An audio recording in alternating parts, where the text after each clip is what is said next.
My husband is cheating on me, but I don't care. My mother thinks I'm insane. I told my husband from day one, if you ever want to cheat, just leave. Don't sneak around.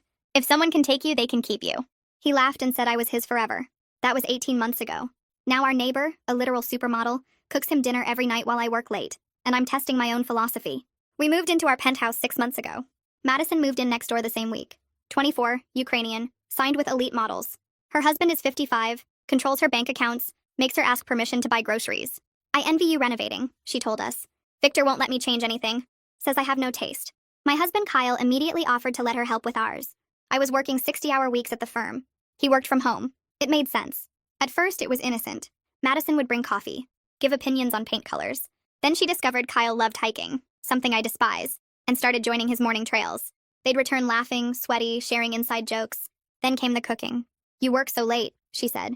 Kyle shouldn't eat alone. In Ukraine, we never let neighbors go hungry. Every night, I'd come home to empty dishes from her apartment. Borscht, vareniki, chicken Kyiv, Kyle's favorites, which she'd somehow learned. Her husband doesn't eat with her? I asked once. Victor works late too. Moscow hours, Kyle explained. She's lonely. 2 weeks ago, I came home to find them covered in paint, renovating our guest bathroom together. Madison wore one of Kyle's old shirts. They didn't hear me come in, too busy laughing about some YouTube video they'd watched. Oh, you're early. Madison jumped up. I'll go. You two need couple time. After she left, Kyle couldn't stop talking about how helpful she'd been, how she had an eye for design, how Victor was wasting her potential. I told my mother everything. She exploded. You're just letting this happen? Ban her from your home. If Kyle wants to cheat, that's his choice. You're insane. You're enabling this. No, I'm seeing if my husband is trustworthy. If Madison can steal him with borscht and hiking, he was never mine. Mom called me deranged, said I was testing him on purpose. Maybe I was. But I needed to know, was Kyle the man who chose me forever? Or just another guy waiting for something better? Last night changed everything. I came home at midnight from a client dinner. The penthouse was dark except for candlelight from the dining room. Kyle and Madison sat at our table, wine glasses empty, her hand on his. They jumped apart when I walked in. It's not what it looks like, Kyle said immediately. Madison was crying. Victor hit me. I didn't know where else to go. I saw the bruise on her cheek, the cut on her lip. Why didn't you call the police? I asked. He owns me, she whispered. My visa, my modeling contract, everything is through his company. If I report him, I get deported. Kyle looked at me desperately. I told her she could stay here tonight. In the guest room. I studied them both. Madison's tears seemed real. The bruise was definitely fresh, but something felt off. Of course you can stay, I said. Mom called while Madison was showering. I hired a private investigator. What? You won't protect your marriage, so I will. He's been following Kyle for a week. Mother, they haven't had sex. Yet. But your husband goes to her apartment every day when you're at work. For hours. Maybe they're just friends. The investigator has photos. They're intimate. Cuddling on her couch. Her in lingerie while he's there. Him zipping up her dress. My chest tightened. Send them. The photos arrived instantly. Kyle and Madison on her balcony. Her in a silk robe, his arms around her waist. Another of them on her couch. Her head on his shoulder. His hand in her hair. One of him fastening her dress while she held her hair up. I was still staring at them when Madison came out in my robe. Thank you for letting me stay. You're so kind. Kyle is lucky to have someone so understanding. Understanding. Right. I smiled. Madison, can I ask you something? How did you get that bruise exactly? She touched her cheek. Victor's ring when he backhanded me. Which hand? His right? Victor was left-handed. I'd seen him sign for packages multiple times. And this happened tonight? An hour ago. But Victor's been in Moscow all week. His Instagram shows him at a conference. Madison went pale. Kyle stood up. How would you know that? He asked. I follow him. Interesting that he can abuse her from 3,000 miles away. The room went silent. Madison's tears had stopped completely. Kyle was looking between us like a trapped animal. Then my phone buzzed. The private investigator. You need to see this. Just took this photo. Someone's in your apartment. The photo showed our bedroom. Through the window, a figure was going through my dresser. We were all in the living room, which meant someone else was in our home. Kyle, I said slowly. Who else has our keys? His face went white. Madison's phone rang. She looked at the screen and dropped it. The caller ID said, wife. But Madison didn't have a wife. Unless, I freeze with my hand halfway to my phone, watching Madison's screen light up on the floor where she dropped it. The caller ID glows bright against the dark hardwood. Wife. Kyle steps toward the bedroom and I grab his wrist hard enough that he stops. My attorney brain kicks in before my emotions can take over. We need evidence. We need to secure the scene. We need the police here before whoever is in our bedroom destroys whatever they came for. I pull out my phone and dial 911 with my free hand, while keeping my eyes locked on both Kyle and Madison. She hasn't moved to pick up her phone. The ringing stops, and the screen goes dark. Madison's tears have completely disappeared from her face. She stands there in my bathrobe with her arms crossed, watching me like she's calculating something. Kyle tries to pull away from my grip, but I hold on tighter. The dispatcher answers and I report an active break-in at our address. Someone is in our bedroom right now going through our things. Madison stares at her phone on the floor like it might explode. Kyle's face has gone from confused to pale as he realizes what's happening. The dispatcher tells me officers are on their way and asks if we're in immediate danger. I tell her we're in the living room and the intruder is in the bedroom. She instructs us to stay where we are and keep the line open. Madison finally bends down to pick up her phone, but I tell her to leave it. She freezes halfway to the floor and looks at me. Her accent is still there, but something in her eyes has changed. She straightens up without touching the phone and sits down on our couch. Kyle is shaking now. He asks what's happening, and I tell him we're about to find out. The 4 minutes until the police arrive feel like hours. Nobody speaks. Madison sits perfectly still on the couch. Kyle stands next to me, breathing fast. I can hear movement from the bedroom. Soft sounds like someone going through drawers. The sirens finally wail up to our building, and I buzz the officers through the lobby. They arrive with hands on their weapons, and I point toward the bedroom. 2 officers move quickly down the hall while 2 others stay with us in the living room. We hear shouting from the bedroom. Hands up. Don't move. Get on the ground. More officers rush past us. Madison hasn't moved from the couch. Kyle grabs my arm and asks if I knew this was going to happen. I shake my head because I didn't know about the intruder, but I knew something was wrong with Madison's story. An officer leads a man out of our bedroom in handcuffs. He's maybe 30, wearing all black, with a camera bag over his shoulder. He claims he's building maintenance checking a leak, but the officer holds up a phone showing photos of documents. My documents. Files from my home office. Client contracts and financial records. The man can't explain why building maintenance would be photographing legal files at midnight. The officers sit him down on our dining room chair and start asking questions. I step closer and study his face. I've seen him before. The lobby. He signed in as Madison's guest. Twice last week. I remember because I noticed the same name 2 days in a row when I checked the lobby logs looking for package deliveries. I tell the responding officer that this man visited Madison's apartment multiple times recently. Madison goes completely white. Her hands grip the edge of the couch cushion. Kyle turns to stare at her with his mouth open. The officer asks if I'm sure, and I tell him to check the building logs. Madison starts to stand up, but an officer asks her to stay seated. She sits back down and her whole body has gone rigid. Another officer comes out of the bedroom holding evidence bags with my files inside. He asks if these are my documents, and I confirm they're client files from my law firm. Confidential information about ongoing cases. The officer taking the man's statement asks Madison if she knows him. She doesn't answer. Kyle asks her directly if she knows this man. Madison looks at the floor and her shoulders start shaking, but no tears come. The officer repeats the question. Madison finally nods. The room goes silent except for police radios crackling. I ask to see Madison's phone and she refuses. She pulls it against her chest with both hands. One officer suggests she should leave since this is now a police matter and she's not involved. I speak up fast. I tell them she received a very suspicious call just moments before we discovered the intruder. The call showed up as wife on her caller ID. The officer looks at Madison and asks about the call. Madison says it was a wrong number. I point to her phone on the floor where she dropped it. The officer picks it up carefully with a gloved hand and looks at the screen. The call log shows the incoming call from a contact saved as wife. He asks Madison to explain. She clutches her chest and says it's complicated. Kyle is staring at her like he's never seen her before in his life. His face has gone from pale to red and his hands are clenched into fists at his sides. The officer asks Madison again about her relationship to the man in handcuffs. She takes a long breath and admits he's her brother-in-law Bertram. But she insists she had no idea he was in our apartment tonight. She claims she hasn't spoken to him in weeks. The officer asks why her brother-in-law would break into her neighbor's home to photograph legal documents.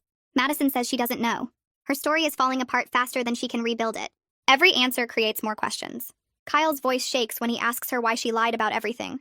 She doesn't respond. I pull out my own phone and call my mother while the police continue processing the scene. She answers on the first ring and I tell her to come now and bring Thea. She says they're already in the car and will be here in 15 minutes. The private investigator was apparently still watching our building. More officers arrive and start photographing everything. They dust for prints. They bag evidence. They take statements from all of us separately. Madison sits on our couch looking trapped while an officer asks her questions. Kyle stands by the windows with another officer explaining how he gave Madison our door code for emergencies. I'm in the kitchen recounting the whole evening when my mother and Thea arrive. Thea walks in and immediately starts asking questions that make it obvious she's dealt with complicated cons before. She wants to know about Madison's background, her husband Victor, her modeling career, her daily routine. The detective processing the scene lets Thea look at the photos on Bertram's phone. She scrolls through them with her face getting more serious. She shows the detective something and they talk in low voices. Thea comes over to me and explains that Bertram was specifically targeting documents related to my firm's client list and ongoing cases. He photographed files about 3 different clients, all of them wealthy tech executives going through divorces. This wasn't random.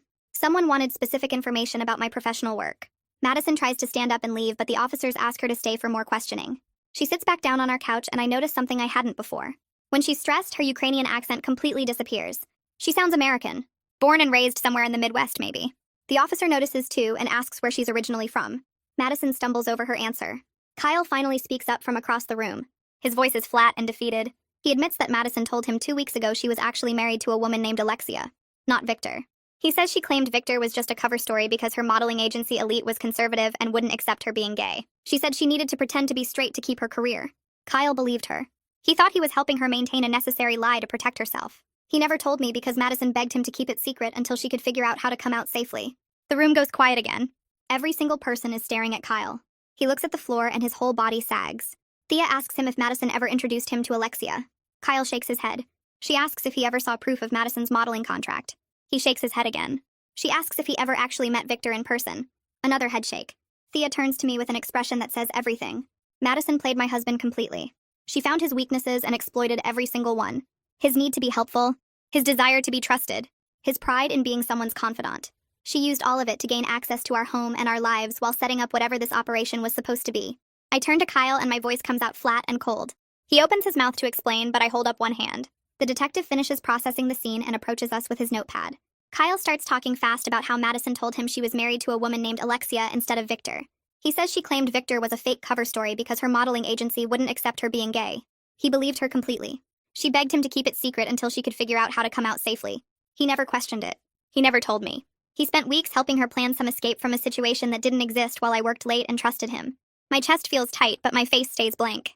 The detective asks Kyle when Madison first told him about Alexia. Kyle says it was 2 weeks ago during one of their morning hikes. She cried on the trail and he comforted her. The detective writes this down and asks if Kyle ever met Alexia or saw proof of Madison's modeling contract. Kyle shakes his head twice. The detective asks if he ever met Victor in person. Another head shake. I watch Kyle realize how completely he was played. His face goes pale and he sits down hard on our couch. Madison is still sitting across from us with her hands folded in her lap. Her accent is completely gone now and she sounds American. Midwest, maybe. The detective notices and asks where she's originally from. She stumbles over her answer and says Ukraine. But it sounds like a question. Nobody believes her. Thea touches my elbow and guides me toward the kitchen. She pulls out her phone and scrolls through more photos. These are from yesterday afternoon. Madison sitting at a coffee shop with 2 other people. One is a woman around 30 with dark hair pulled back. The other is a man who looks similar to the woman. They have papers spread across the table. Thea zooms in and I can see building floor plans, security schedules, lists of names. My name is on one of the lists. Thea swipes to another photo showing Madison pointing at something on the floor plan. The woman is taking notes. The man is on his phone. Thea says they met for over an hour and left separately. She says her partner Holden followed Madison back to the building while Thea followed the other 2 to a hotel downtown. This wasn't random. This was planned and coordinated.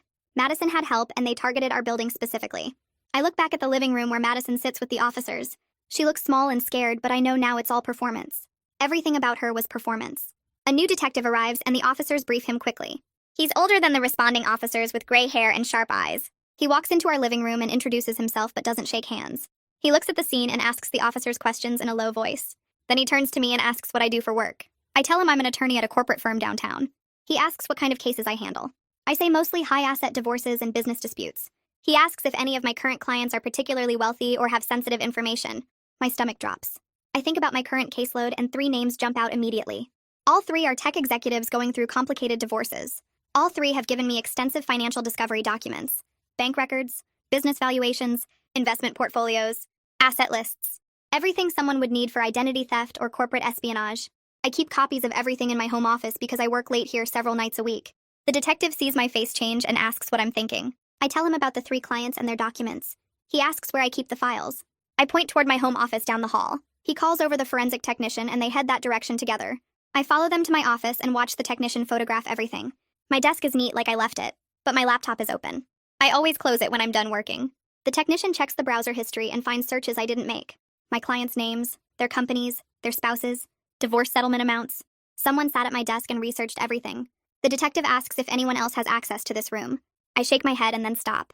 Kyle was home alone several times when Madison visited. She could have come in here while he was in another room. Or maybe he let her in. Maybe he showed her everything thinking he was helping her understand business or giving her advice. I feel sick. The detective asks if I password protect my files. I say yes, but my laptop auto-logs in when it opens. Basic security that suddenly seems incredibly stupid. The technician finds more evidence. My desk drawer was opened. Files were moved. Someone went through everything carefully and put it back almost perfectly. Almost. The detective asks Kyle to come to the office. Kyle walks in looking miserable. The detective asks if Madison was ever alone in this room. Kyle says yes. He says she was in the apartment alone a few times when he ran errands. He gave her our door code 3 weeks ago in case of emergencies. The detective writes this down, and his expression shows what he thinks about that decision. Madison is still in the living room with the officers when the detective returns. He sits across from her and starts asking questions. His voice is calm but firm. He asks about Alexia and Bertram. Madison's face crumbles and she starts crying again. The detective waits. Madison says Alexia is her wife and Bertram is Alexia's brother. She admits Alexia sent Bertram to get the documents tonight. She insists she didn't know the plan until this evening. She says Alexia became obsessed with making a big score, and Madison was just trying to keep her happy. The detective asks why Madison moved into this building. Madison says it was Alexia's idea. The detective asks about Victor. Madison admits Victor never existed. The Instagram account was fake. The abusive husband story was fake. Everything was designed to gain sympathy and access. The detective asks about the bruise on her face. Madison touches her cheek and says she did it herself with makeup. The cut on her lip is real, but she bit it on purpose. The detective asks how many other residents she targeted. Madison says she doesn't know. Alexia handled the planning. Madison just did what she was told. The detective doesn't look like he believes her. Kyle is standing in the doorway listening to everything. His face looks destroyed. He believed every word Madison said. He thought he was helping someone escape abuse. He gave her our security code and access to our home. He let her into our lives completely. The detective asks Kyle if he ever suspected Madison was lying. Kyle says no. He says she seemed genuinely scared and desperate. The detective asks if Kyle and Madison were physically intimate. Kyle says no loudly. He says they were just friends. He was helping her. The detective asks if they spent time alone together frequently. Kyle admits they did. Morning hikes, afternoon renovation work, evening dinners when I worked late, hours and hours over 6 months. The detective writes everything down. Kyle looks at me desperately, but I look away. I can't deal with his guilt right now. My professional reputation is about to explode because my husband gave a con artist access to confidential client files. Everything I built is at risk because I trusted Kyle and he trusted Madison. The detective stands and makes a phone call. He speaks quietly, but I hear him say something about arresting Bertram and detaining Madison. Officers move to take Bertram into custody. He doesn't resist. They read him his rights and cuff him. The detective tells Madison she's being detained for questioning as a potential accomplice. She starts crying harder and says she didn't know. The detective says they'll sort it out at the station. Officers help her stand and walk her toward the door. She looks back at Kyle and her expression shifts for just a second. It's not scared or sad. It's calculating. Like she's measuring whether he'll still defend her. Then the mask drops back and she's crying again. They take her out and the apartment suddenly feels very empty. Just me and Kyle and my mother and Thea standing in our violated home. The forensic technician is still processing my office.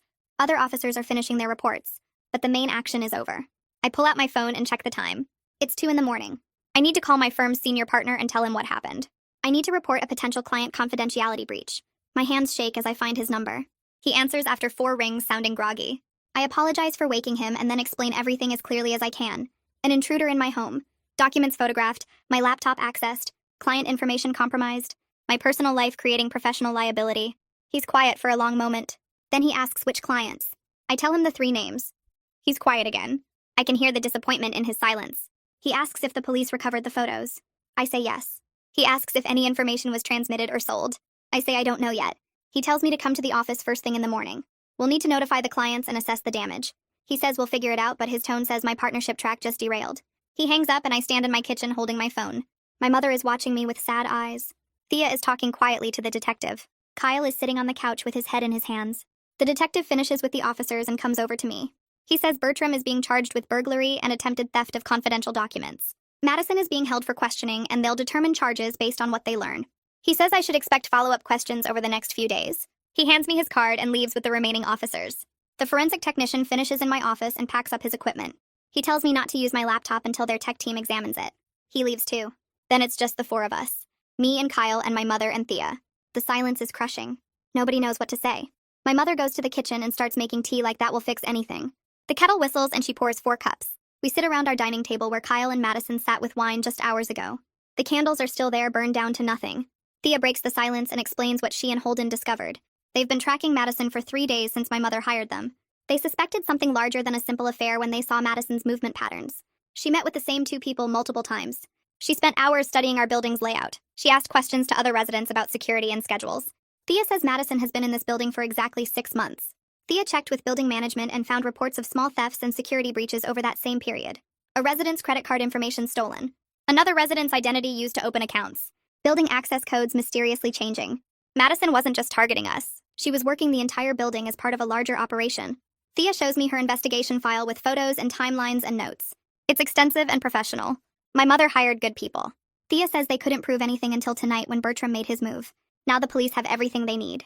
I walk into my home office with Thea following close behind me. The laptop sits on my desk exactly where I left it this morning. Innocent looking. Thea pulls on gloves before touching anything and opens the browser history. My stomach drops as I see the searches. My client names, their business holdings, divorce settlement amounts, property valuations, bank account details. Someone went through everything systematically while I was at work. Thea scrolls through the timestamps and they match perfectly with days Kyle admitted Madison was here alone. She takes screenshots of everything while I stand there feeling sick. Kyle appears in the doorway and I turn to face him. He looks at the screen and goes pale. I ask him directly how many times Madison was in this apartment without him present. He stammers that maybe 3 or 4 times when he ran to the store or picked up takeout. Never more than 30 minutes, he swears. Thea shows him the browser history timestamps and some sessions lasted over an hour. Kyle's face crumbles as he realizes Madison lied to him about staying in the living room. She told him she was watching TV or checking her phone. Instead, she was in here stealing my client's confidential information. I feel rage building but keep my voice steady as I ask what else he let her do unsupervised. He insists nothing else, just those few times he thought she was trustworthy. I laugh and it sounds bitter even to my own ears. Thea bags my laptop as evidence and says the forensic team will do a full analysis. She asks if I kept any client files in physical form here. I show her the filing cabinet and she photographs everything before we go through each folder. Nothing appears physically missing, but that means nothing if Madison photographed documents with her phone. We spend 2 hours cataloging every file, every piece of paper, every note. My mother brings coffee at some point, but I barely taste it. The sun comes up and I haven't slept. I shower and put on my best suit like armor. The drive downtown feels surreal. My firm occupies floors 12 through 15 of a glass tower. I've worked here for 7 years, built my reputation case by case. Now I'm walking into the senior partners conference room to explain how I compromised everything. 3 partners sit at the table with our cybersecurity director. Their faces are professional, but I can read the disappointment. I lay out what happened as clinically as possible. The neighbor who gained access to my home, the break-in, the laptop history showing unauthorized searches. They ask questions and I answer each one honestly. How long did this person have access? Did I ever discuss clients by name at home? Were any physical documents photographed? The cybersecurity director takes notes and says they'll need my laptop for a full forensic audit. He asks about my backup systems and cloud storage. I tell him everything is password protected, but Madison had access to my apartment for months. She could have watched me type passwords, could have installed keyloggers, could have done anything. The senior partner who recruited me 7 years ago looks tired. He says they'll need to notify all affected clients about the potential breach. My partnership track that was supposed to happen next year suddenly feels very far away. They're professional about it. No yelling, no accusations. Just quiet disappointment that somehow feels worse. They tell me to take the rest of the day to get my personal affairs in order. We'll reconvene tomorrow to discuss next steps. I leave the conference room and several colleagues turn away rather than make eye contact. My reputation is crumbling in real time. Kyle is sitting in our living room when I get home. He stands up when I walk in and starts talking. He says he's so sorry. He never meant for any of this to happen. Madison seemed so genuine. I hold up my hand and cut him off. My voice is calm but cold when I tell him to pack a bag and stay at a hotel while I figure out what comes next. He protests that nothing physical happened with Madison. I laugh and the sound is harsh. I tell him I don't care if he touched her or not. He let her into our home, into our lives, into my office. He gave her access to everything and kept secrets for weeks. The physical affair doesn't matter because the betrayal of trust is already complete. He starts crying and saying he'll do anything to fix this. I tell him the only thing he can do right now is leave. He asks for how long and I say I don't know. Maybe a week. Maybe forever. He needs to let me think without him here reminding me of how stupid I was. He goes to pack and I sit on the couch staring at nothing. My mother calls but I don't answer. 20 minutes later, Kyle comes out with a suitcase. He tries one more time to apologize and I just point at the door. After he leaves, I change all the locks using my phone app. Change the security code, change the elevator access, erase him from the building systems entirely. It takes 10 minutes to undo 18 months of shared life. My phone rings and it's Mia from the firm. She asks if I need company and I say yes before I can think better of it. She arrives 30 minutes later with her laptop and a box of file folders. Mia has been my friend for 5 years since she started as a junior associate. She doesn't ask questions about Kyle or Madison, just sets up at my dining room table and starts helping me organize evidence for the firm's internal investigation. We create a timeline of every interaction I can remember. Every time Madison was in the apartment. Every conversation. Every moment that seemed innocent but now looks suspicious. Mia takes notes in her precise handwriting while I talk. She asks clarifying questions that help me remember details I'd forgotten. The time Madison asked about my morning routine. The day she wanted to know which clients kept me working late. The casual questions about building security. Everything that seemed like friendly interest was actually intelligence gathering. We work for hours building a comprehensive document. Mia photographs everything Thea collected earlier. We cross-reference timestamps from the building's guest log with my work calendar to show when Madison had unsupervised access. By evening, we have a file that would make any prosecutor proud. Mia closes her laptop and finally asks if I'm okay. I tell her honestly that I don't know. She hugs me and says the firm will get through this and so will I. The detective calls while Mia is packing up her things. He says they've identified Madison and I should sit down for this. Her real name is Madison Volkov, and she's wanted in 2 other states for similar operations. She targeted a doctor in Boston last year, got access to his home under similar pretenses, stole patient records and sold them for identity theft. Before that, she worked over a venture capitalist in Seattle. Same pattern of befriending the target, gaining access, stealing confidential business information. The detective says Alexia Cobb is Madison's wife and partner in these schemes. They've been running cons together for at least 3 years that law enforcement knows about. Probably longer. He says I don't feel lucky. I feel like an idiot who fell for the oldest trick in the book. The detective says he'll be in touch as the investigation continues. He tells me to be careful because Alexia is still at large, and these people can be dangerous when cornered. I thank him and hang up. Mia is staring at me with wide eyes. I tell her what the detective said and she looks sick. She says she's staying the night and I don't argue. The next morning I'm drinking coffee when my phone buzzes with an email from the detective. Attached is a full report on Madison's criminal history. Her real background. I open it and start reading. Victor never existed. The Instagram account was completely fake. Stock photos stolen from a Russian businessman's social media. The conference photos were pulled from public corporate websites. The entire abused wife story was manufactured to gain sympathy and access. Every tear was calculated. Every bruise was makeup. Every scared glance was practiced. I scroll through the evidence and feel stupid for believing any of it. The report shows Madison's modeling credentials were also fake. She never worked for Elite Models. Never had any legitimate modeling career. That whole identity was constructed specifically for this building and this operation. I think about how she played me. How she found my weakness, my philosophy about trust, and exploited it perfectly. How she used Kyle's kindness and loneliness against him. How every single interaction was a manipulation. Mia comes out of the guest room and finds me crying at the kitchen table. She reads over my shoulder and swears quietly. She makes more coffee and we sit together in silence. Thea calls around noon and asks if she can come over with Holden. I say yes and they arrive with a thick file folder. Thea spreads photos across my dining room table. Madison meeting with Alexia at a coffee shop 3 blocks from here. The 2 of them with Bertram outside our building studying the entrance. More photos of them in a car reviewing what looked like building security footage on a laptop. Holden explains they've been tracking Madison since my mother hired them. They suspected something larger than a simple affair when they noticed her movement patterns.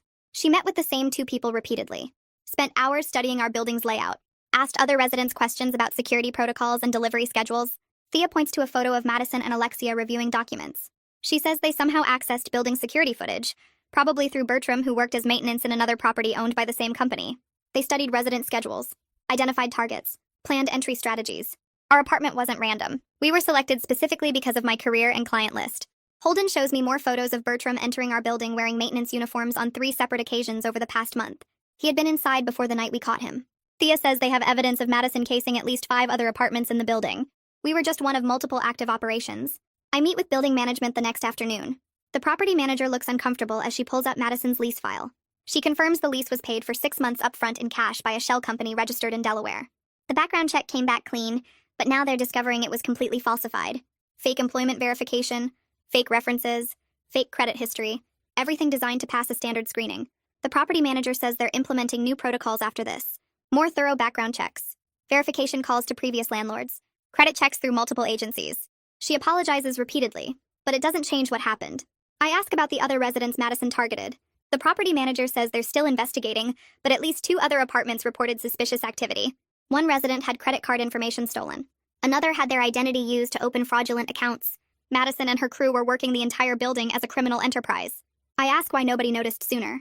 The property manager admits they had reports of security breaches, but attributed them to normal urban crime. Nobody connected the pattern until now. I leave the meeting feeling angry at everyone, including myself. The firm's legal team schedules depositions for the following week. I sit in a conference room with 3 attorneys while they assess liability and potential malpractice claims.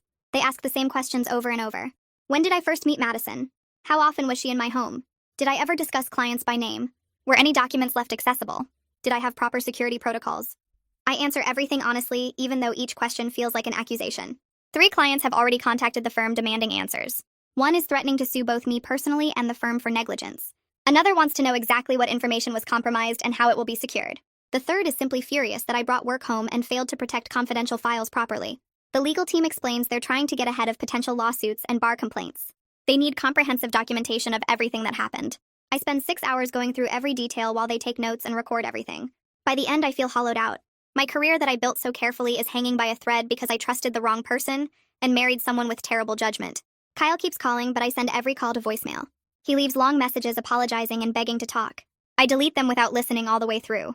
We communicate only by text about practical matters. He asks about his belongings, and I tell him to coordinate with building management for a time when I'm not home. He asks about bills, and I forward him his half. He asks if we can try counseling, and I don't respond. My mother calls every day wanting me to file for divorce immediately. She says Kyle enabled everything and doesn't deserve another chance. I tell her I can't make that decision yet while I'm drowning in depositions and client meetings and damage control. She argues that waiting just prolongs the pain, but I need time to process everything else before I can handle ending my marriage. Kyle texts asking if there's any hope for us. I stare at the message for a long time before typing back that I don't know. He responds immediately asking what he can do. I tell him the truth, which is that nothing he does now changes what he already did. The trust is gone and I don't know if it can be rebuilt. He texts back saying he'll wait as long as it takes. I don't respond because I don't know what to say to that.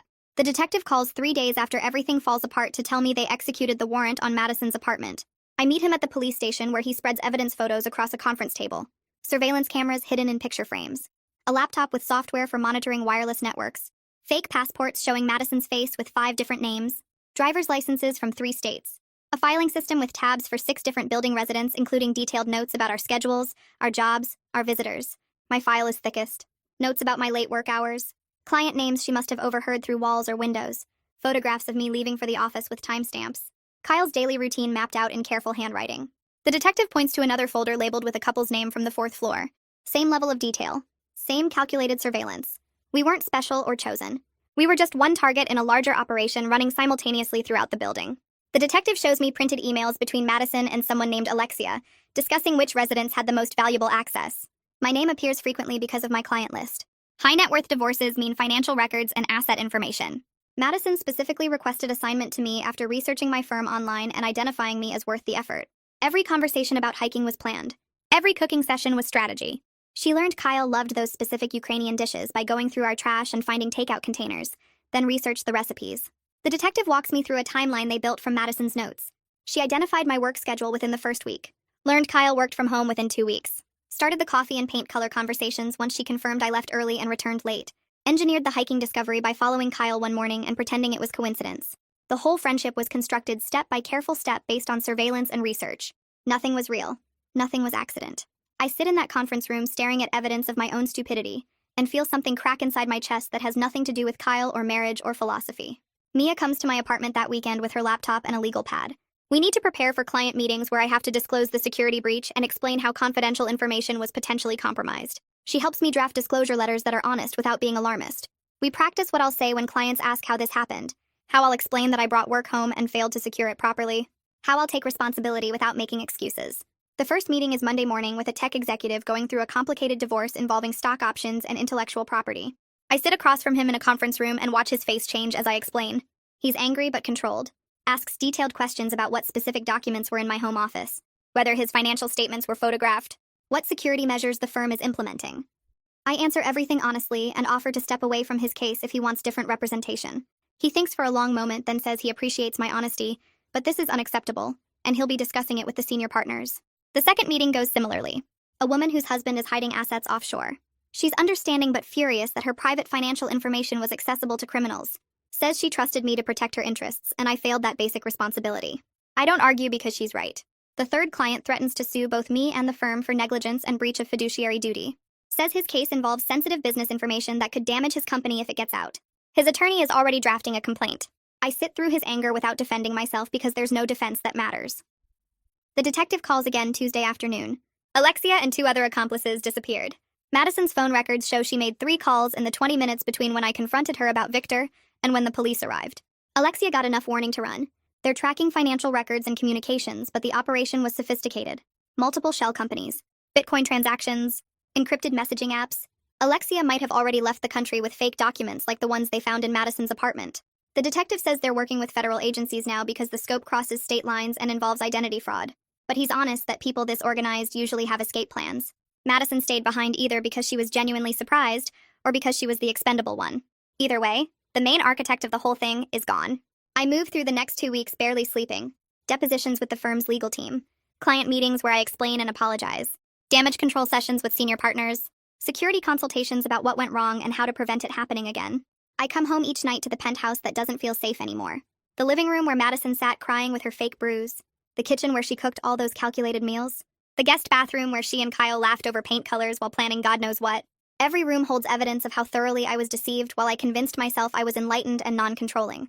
My philosophy about trust and autonomy feels naive now. I let Madison into my home repeatedly. I watched Kyle spend hours with her and told myself I was being mature and secure. I brought confidential client files home and left them accessible because I never imagined my neighbor was a professional con artist. The deception isn't just that Madison lied. It's that I created the perfect conditions for the lies to work. Kyle shows up at my office Thursday morning without warning. Building security calls to ask if I'll see him, and I almost say no. But I need to face this eventually, so I tell them to send him up. He looks terrible when he walks into my office. Hasn't shaved in days. Lost weight I can see in his face and the way his shirt hangs. Dark circles under his eyes. He sits across from my desk and I feel nothing except tired anger. Not at him specifically. At both of us for being so easy to manipulate. I agree to meet him for coffee at a neutral location that afternoon. We sit in a corner booth at a place neither of us has been before. He starts apologizing immediately and I cut him off because I don't want apologies. I want to understand how he let this happen. How we both let this happen. He cries while explaining that Madison told him elaborate stories about escaping abuse and finding herself. About how Victor controlled everything and she felt trapped. About how talking to Kyle made her feel like maybe she could have a real life someday. He genuinely believed he was helping someone in crisis. Thought he was being supportive and kind. Never intended for it to become what it became. I point out that he chose to believe her lies and keep secrets from me. That he spent hours alone with her every day, and never once thought maybe he should tell his wife about the depth of their friendship. That he gave her our security code without asking me. That every choice he made enabled everything that followed. He argues he was just trying to be a good person. I tell him good people don't keep secrets from their spouses. Good people don't let someone else become more important than their marriage. He insists nothing physical happened, and I laugh because that's not the point. The point is, he chose her over me every single day for months. Chose to believe her stories over maintaining boundaries with me. Chose to help her instead of protecting what we built together. I tell him my philosophy about cheating was naive and incomplete. I never accounted for emotional betrayal. For someone letting another person become more important than their spouse without ever touching them. For the way secrets corrode trust even when nothing physical happens. I thought I was being mature by not being jealous or controlling. But really I was just giving him permission to prioritize someone else while I worked late and convinced myself I was enlightened. He argues he was just being kind and Madison needed help. I tell him kindness doesn't require secrecy and daily intimacy. Kindness doesn't mean spending hours alone with someone while hiding the depth of your friendship from your spouse. Kindness doesn't mean giving someone your home security code without discussing it with the person you live with. He has no response to that. We sit in silence while our coffee gets cold. The senior partners call me on Friday for a meeting about my future with the company. I sit across from 3 people I've worked with for 8 years while they explain the consequences. They've decided not to terminate me. But I'm being moved off high-profile cases for 6 months. Required to complete additional security training and ethics review. Mandatory sessions with the firm's practice management consultant. My partnership track is delayed by at least 2 years. They need to rebuild client trust, and this is the price of my mistakes. One partner says they value my work and believe I can recover from this. Another says the firm's reputation took damage and everyone has to contribute to repairing it. The third just looks disappointed. That's somehow worse than anger. I accept everything without argument because the consequences are devastating but fair. I built my career on being sharp and careful, on protecting client interests and maintaining confidentiality. I let personal blind spots compromise all of that. Let my marriage problems and philosophical beliefs about trust cloud my judgment about security. Brought confidential files home and left them accessible to someone I should never have trusted. The professional damage can't be fully repaired. Even if I work twice as hard for the next 6 years, some clients will always remember that I was the attorney whose neighbor stole their information. Some colleagues will always question my judgment. The partnership I worked toward for almost a decade is delayed because I failed at the most basic responsibility of protecting client trust. I walk out of that meeting and go straight to the bathroom where I finally let myself cry. Mia drives me to the courthouse 3 weeks later for Madison's first court appearance. I haven't slept more than 4 hours a night since everything happened, and my hands shake as I walk through the metal detectors. The courtroom is smaller than I expected, with fluorescent lights that make everyone look sick. Madison sits at the defense table in an orange jumpsuit, her hair pulled back in a simple ponytail. She looks smaller somehow, less like the confident woman who cooked borscht in my kitchen, and more like someone caught in a trap. The judge enters and we all stand. I watch Madison's face as the charges get read out loud. Conspiracy to commit theft, identity fraud, unauthorized access to confidential information. Her public defender, a tired-looking woman with gray roots showing, argues that Madison was coerced by her wife. She presents emails that supposedly show Alexia threatening Madison, controlling her movements, forcing her participation.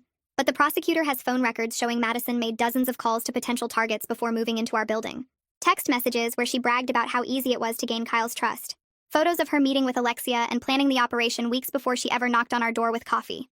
Madison's face stays blank through all of it. No tears, no remorse, just that same calculating look I saw the night everything fell apart. The judge sets a preliminary hearing date for 2 weeks out and denies bail. Madison glances back at the gallery as they lead her away, and our eyes meet for just a second. I expect to see something. Fear, regret, maybe even anger. But there's nothing there except cold assessment, like she's already working out her next move. The preliminary hearing happens on a gray Tuesday morning that matches my mood perfectly. I take the stand and swear to tell the truth while Madison watches from the defense table. The prosecutor asks me to describe the timeline of her access to our home. I walk through every detail. The coffee visits that turned into paint consultations, the hiking trips with Kyle, the dinners she cooked while I worked late, how she wore his shirts and learned his favorite foods and slowly became part of our daily life. The prosecutor shows me the photos from my home office, my laptop screen displaying client names, my filing cabinet with folders spread open, my notes about divorce settlements and financial assets. I identify each one and explain what confidential information was visible. Madison's lawyer objects repeatedly, but the judge lets most of it in. When I describe coming home to find them having dinner by candlelight, Madison leans over and whispers something to her attorney. They both look at Kyle, who's sitting in the back row looking miserable. The prosecutor asks if I noticed anything unusual about Madison's behavior.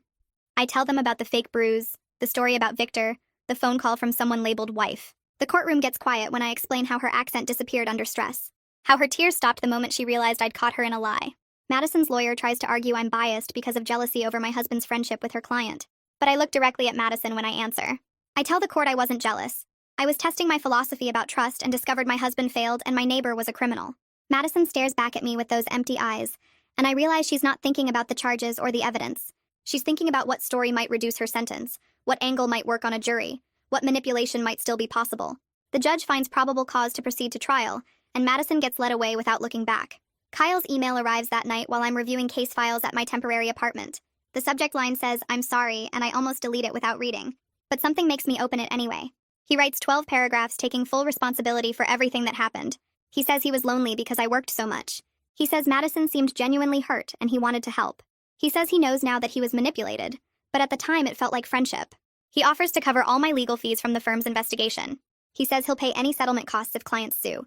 He provides his lawyer's contact information and says he's already moved money into an account I can access. He ends by saying he understands if I never forgive him, but he needs me to know he's truly sorry. I read it 3 times looking for excuses or justifications, but there aren't any. Just acknowledgement that his choices enabled everything that followed. It's too little and way too late. The damage to my career and reputation can't be fixed with money. The violation of trust can't be repaired with apologies. But at least he's finally being honest about the scope of what his secrets cost us both. I don't respond to the email. I save it in a folder with all the other evidence from this disaster and close my laptop. Thea calls the next morning and asks if we can meet for coffee. I find her at a quiet cafe near my office, already sitting at a corner table with 2 cups in front of her. She slides one toward me and pulls out a tablet. Her investigation went deeper than just following Kyle and Madison. She shows me records from 4 other cities over the past 3 years: Boston, Seattle, Denver, Atlanta. In each location, Madison and Alexia rented apartments in upscale buildings near successful professionals. They studied their targets for weeks before making contact. A doctor in Boston who had access to wealthy patients. A venture capitalist in Seattle with connections to tech executives. A lawyer in Denver who handled estate planning for millionaires. An accountant in Atlanta who managed trust funds. The pattern was always the same. Madison would move in and befriend someone lonely or trusting. She'd create an elaborate cover story about being trapped or controlled. She'd gain access to homes and offices and information. Then Alexia and their team would use that access to steal data they could sell or exploit. Thea shows me police reports from 2 of the cities where victims reported thefts, but couldn't prove anything. Interviews with people who described Madison exactly. Beautiful, vulnerable, excellent at reading emotional needs. The operation was sophisticated and planned. They were skilled at identifying people whose work gave them access to valuable information. They knew how to exploit emotional vulnerabilities and create situations where targets wanted to help.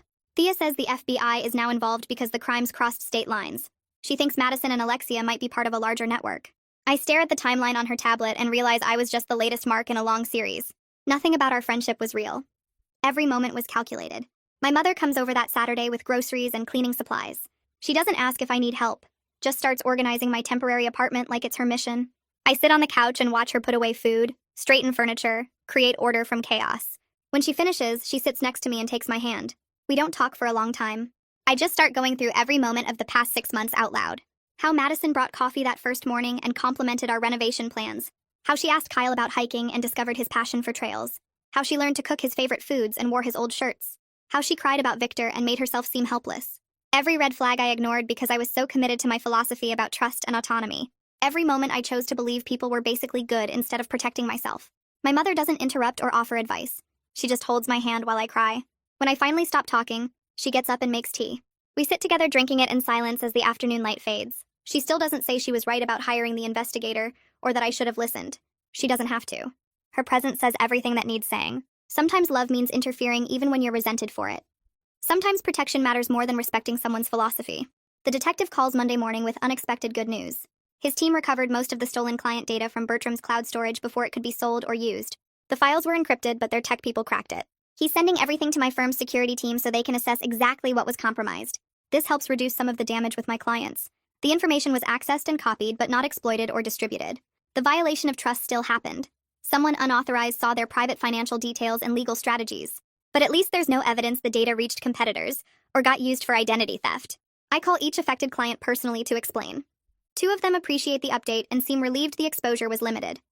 1 still threatens to sue because the breach happened at all. I don't blame him. I failed to protect information he trusted me with. The fact that it was recovered doesn't erase my responsibility for letting it be vulnerable in the first place. My senior partner says this helps but doesn't eliminate all consequences. The firm still took reputation damage. Other clients still have concerns about security. I'm still on probation and my partnership is still delayed. But at least the worst-case scenario got avoided. At least I can tell people the actual harm was contained, even if the potential harm was enormous. Mia recommends a therapist who specializes in helping professionals deal with work-related trauma. I make an appointment even though part of me resists the idea that I need therapy. The therapist's office is small and comfortable with soft lighting and plants everywhere. She asks me to describe what happened, and I give her the whole story. When I finish, she asks what I think my biggest mistake was. I say trusting Madison and letting her into our home. The therapist shakes her head gently. She says my mistake wasn't trust itself, but refusing to verify or set boundaries because I was so attached to a philosophical principle. Having beliefs about autonomy and trust is good, but applying them rigidly without adjusting for real-world complexity is dangerous. She asks if I would let a stranger watch my laptop while I went to the bathroom in a coffee shop. I say no. She asks why not. I say because I don't know them and they could steal it. She nods. So I do believe in appropriate caution based on how well I know someone and what's at risk. I just didn't apply that same logic to Madison because I was testing Kyle and got distracted by the bigger drama. The therapist helps me understand that mature trust means verification alongside faith. It means protecting valuable things while still being open to connection. It means my philosophy needs updating based on experience instead of staying rigid, because I decided it once. We schedule weekly sessions to work through the rest of it. Madison takes a plea deal 6 weeks after her arrest. 5 years in prison in exchange for cooperating with efforts to find Alexia and recover assets from previous cons. The prosecutor calls to tell me before it becomes public. He says Madison provided detailed information about their operation, how they chose targets, what information they sought, where they sold the data they stole. She gave up locations where Alexia might be hiding and names of other people in their network. The cooperation will help build cases against bigger players, but Alexia herself is still missing. She disappeared the night of the break-in and hasn't used any known credit cards or contacted any known associates. The FBI thinks she left the country using a fake passport. She might be in Europe or South America by now. I feel satisfaction that Madison will face real consequences for what she did. 5 years is significant time. She'll be almost 30 when she gets out. But I'm angry that Alexia remains free. She was the mastermind who planned everything. She sent Bertram into our home. She orchestrated the whole operation while Madison played the victim. The justice feels incomplete when the person most responsible is drinking wine somewhere unreachable while her wife sits in a cell. Kyle texts asking if we can meet to talk about our marriage. I agree to have coffee at a neutral place downtown. He looks terrible when he arrives. Unshaven, thinner, dark circles under his eyes. He orders a drink and sits across from me like we're strangers negotiating something difficult. He asks if I'll consider marriage counseling. He says he's been in therapy working on himself. He says he understands now how badly he messed up. He wants a chance to rebuild trust and save our marriage. I tell him honestly that I don't know if I want to save it. The foundation of trust is completely destroyed. He kept massive secrets. He prioritized Madison's emotional needs over our marriage. He gave her access to our home without discussing it with me. He enabled everything that followed. Kyle says nothing physical happened between them. I tell him that's not the point. The betrayal of trust is complete regardless of whether they had sex. He let another person become more important than his spouse.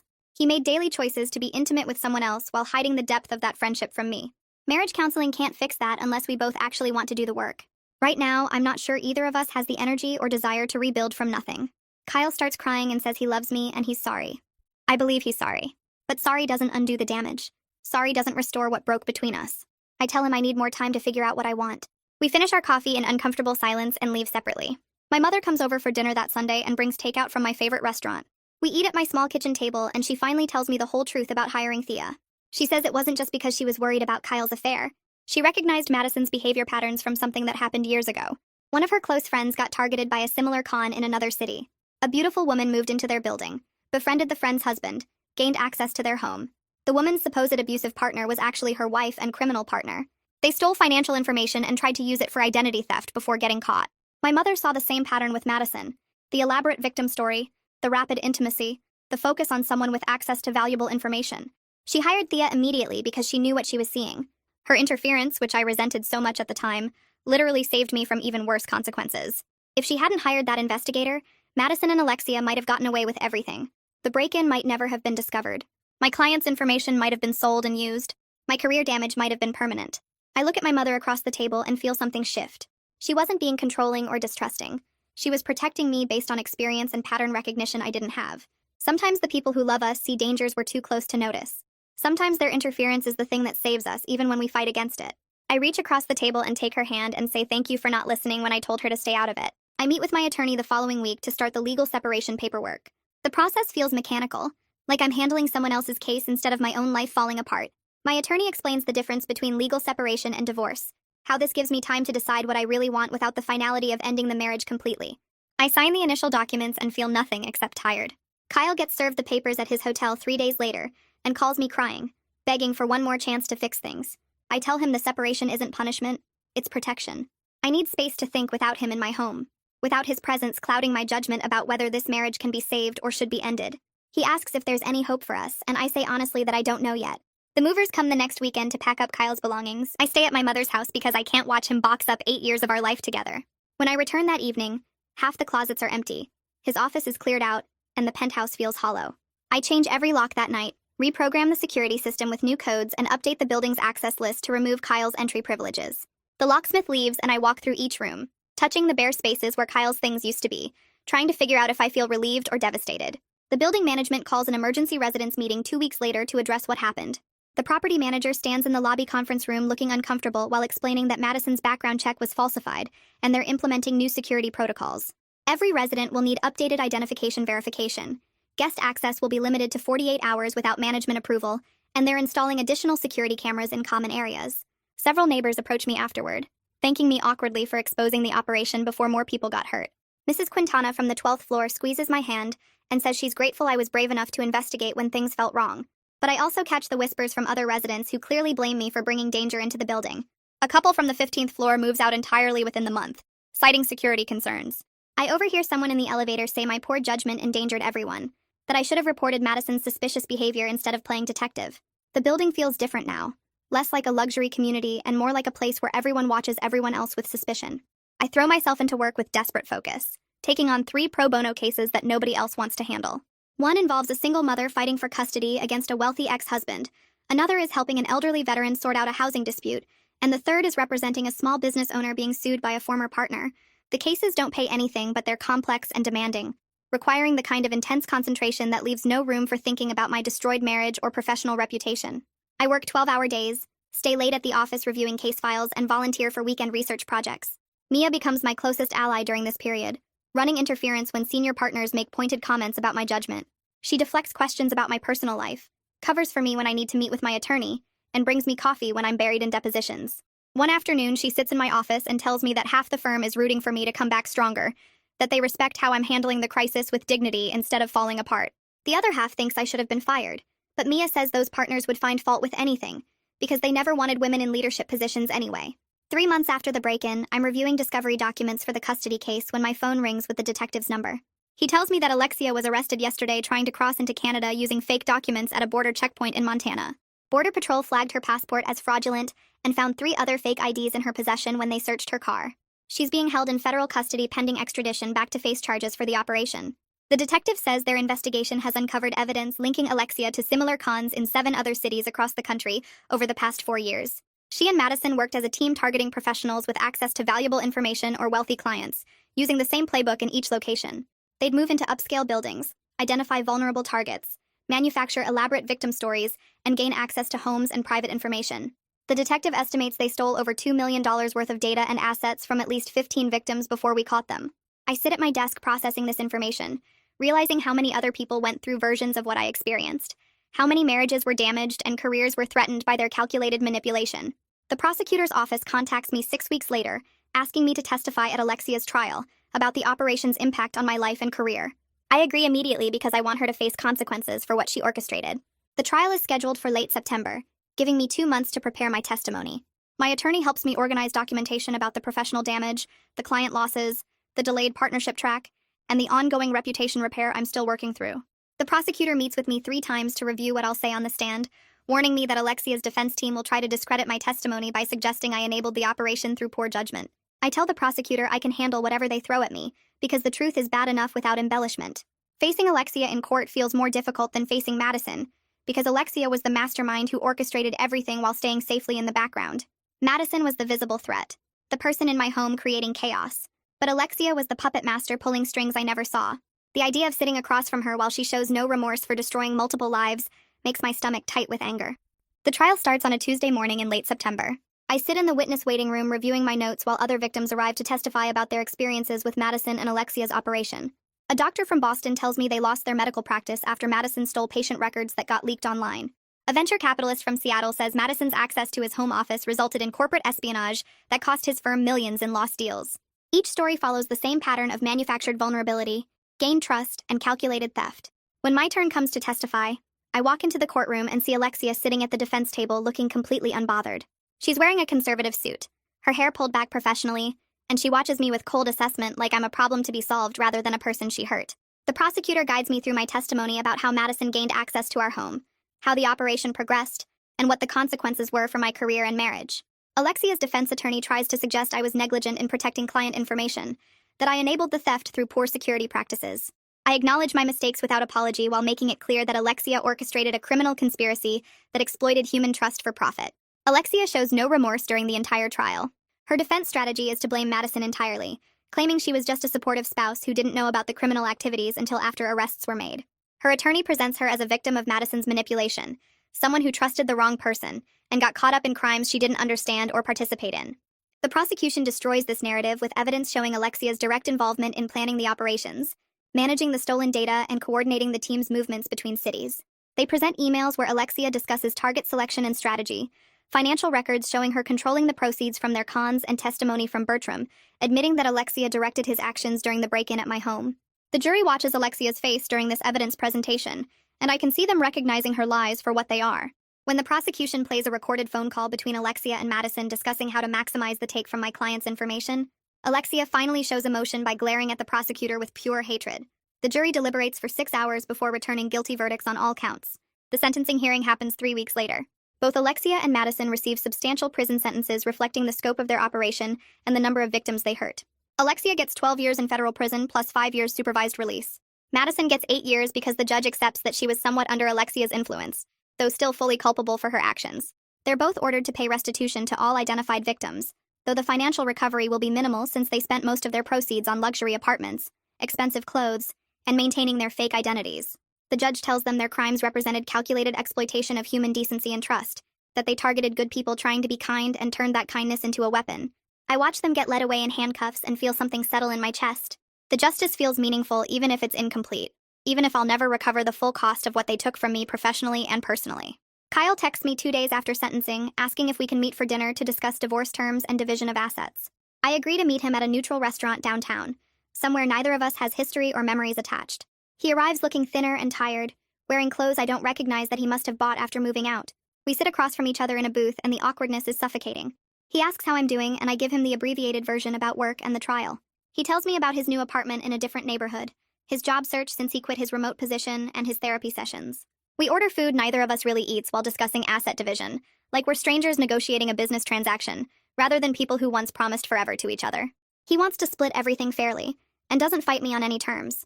We agree on the penthouse sale, the division of bank accounts, and the separation of our investments with minimal discussion.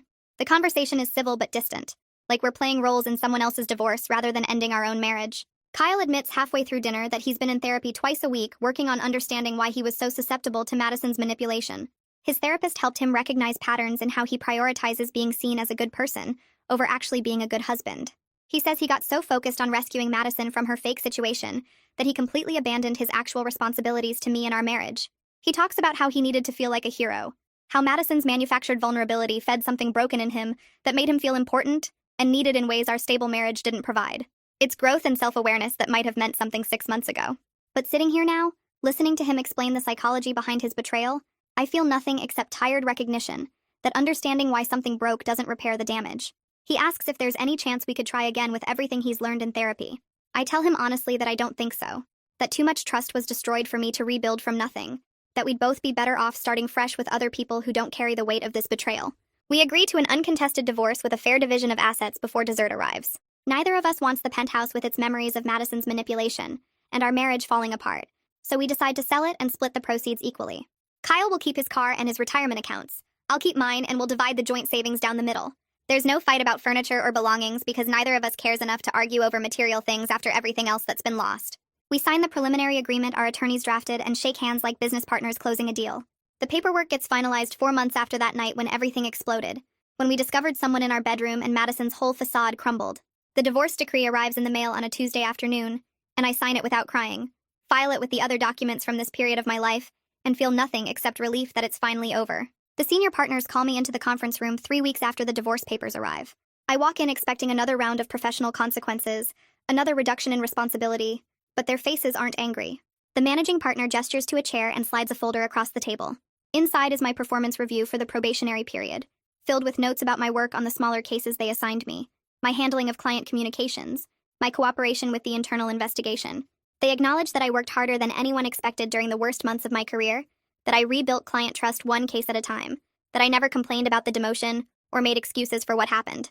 The managing partner tells me they're offering me a path back to significant cases starting next month, though partnership is delayed by at least 2 years while I continue proving my judgment and reliability.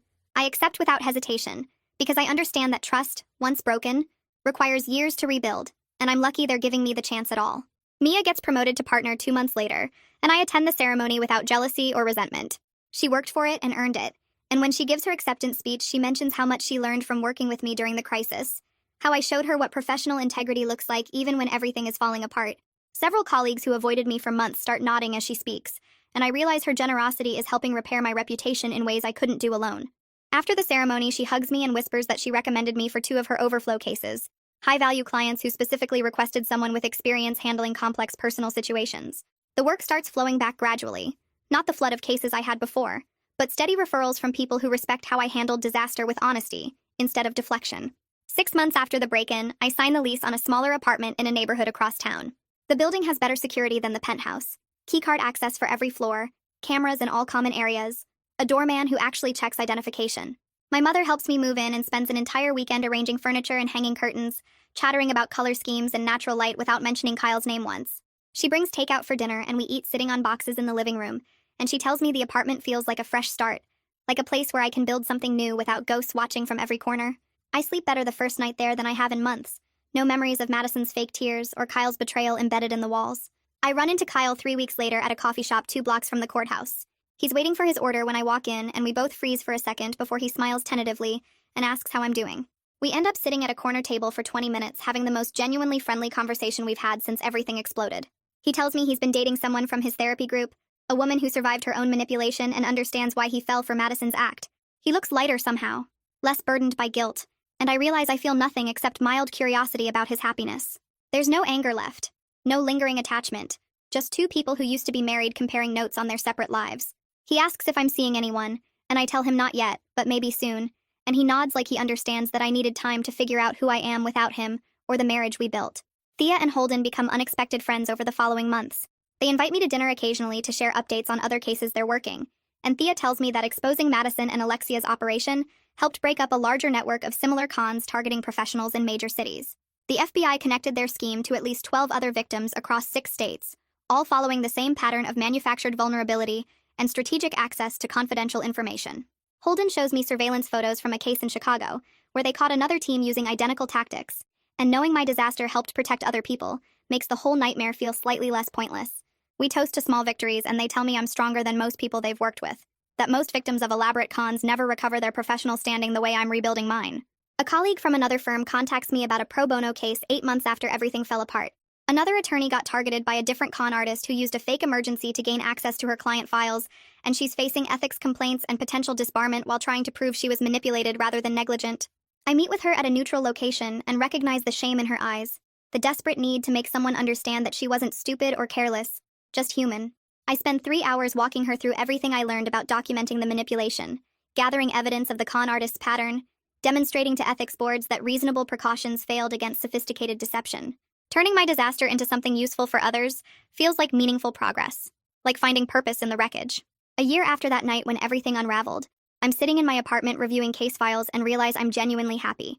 Not the naive happiness I had before when I thought my philosophy about trust made me enlightened, but authentic satisfaction with the life I've rebuilt from nothing. My apartment is smaller, but it's mine, decorated with furniture I chose without compromise. My partnership is delayed, but my client list is growing again with referrals from people who respect how I handled crisis with integrity. My philosophy about trust has evolved from idealistic nonsense to realistic wisdom about human nature, about the importance of verification alongside faith, about the difference between trusting blindly and trusting wisely. I'm not the same person who moved into that penthouse 18 months ago, and I'm grateful for that because she was setting herself up for exactly what happened. My mother and I have dinner every Sunday now, and our relationship is stronger than it's ever been.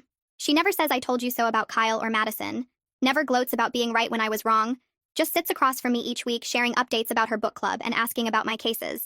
Sometimes I catch her looking at me with quiet satisfaction, not because I suffered, but because I survived and grew from the experience. She tells me once that she's proud of how I handled everything, how I took responsibility instead of making excuses, how I rebuilt instead of running away. Coming from her, someone who rarely gives compliments, it means more than any professional achievement. I start dating again casually, meeting people through friends and work connections, approaching new relationships with updated boundaries that balance openness with appropriate caution. My philosophy about trust has evolved from the naive idealism I started with to realistic wisdom about human nature. I still believe in giving people chances, but now I verify instead of just trusting. I watch for patterns instead of ignoring red flags. I protect my professional life instead of letting personal relationships compromise it. The men I date now get honesty about what happened and what I learned, and the ones who can't handle my wariness don't get second dates. I'm not interested in proving I'm healed by rushing into something new, just slowly building connections with people who understand that wisdom sometimes comes from disaster. The firm officially restores me to full standing 18 months after the break-in. The managing partner calls me into his office and tells me they're assigning me a major case representing a tech executive in a complex divorce with millions in assets and complicated business holdings. My first instinct is anxiety about the parallels to what happened, about handling confidential information for wealthy clients after my security was compromised. But then I realize I'm uniquely qualified for this case precisely because I understand the stakes and vulnerabilities, because I know how con artists target professionals with access to valuable information, because I can protect this client in ways other attorneys might miss. I accept the case and spend the first week implementing security protocols that go beyond standard practice, protecting client data like I should have protected my own. The case goes to trial 8 months later, and I'm ready in ways I never was before.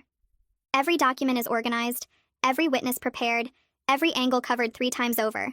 My client trusts me completely because I've been honest about what happened and what I learned, and that honesty builds something stronger than the blind faith I used to offer. The opposing counsel tries to paint my past security breach as evidence of incompetence, but I address it directly in my opening statement, explaining how surviving professional crisis taught me to protect clients better than attorneys who never faced consequences for their mistakes. The jury responds to that authenticity, and over 6 days of testimony, I dismantle the opposing side's arguments with precision that comes from rebuilding my skills from the ground up. When the verdict comes back in our favor with a settlement that exceeds our initial demands, my client hugs me in the courthouse hallway and tells 3 of his business partners about my work before we even leave the building. Those referrals turn into 3 major cases over the next 4 months, all high-profile tech executives with complex asset divisions and confidential business holdings, and the firm's senior partners notice. They call me into a meeting and restore my partnership track to the original timeline, acknowledging that I've not only recovered from the crisis, but emerged as someone uniquely qualified for sensitive cases requiring both legal expertise and hard-won wisdom about security and trust. 2 years after that night when Madison's phone showed a caller ID that unraveled everything, I sit in my smaller apartment reviewing case files for tomorrow's client meeting and feel something unexpected settle in my chest. Genuine contentment.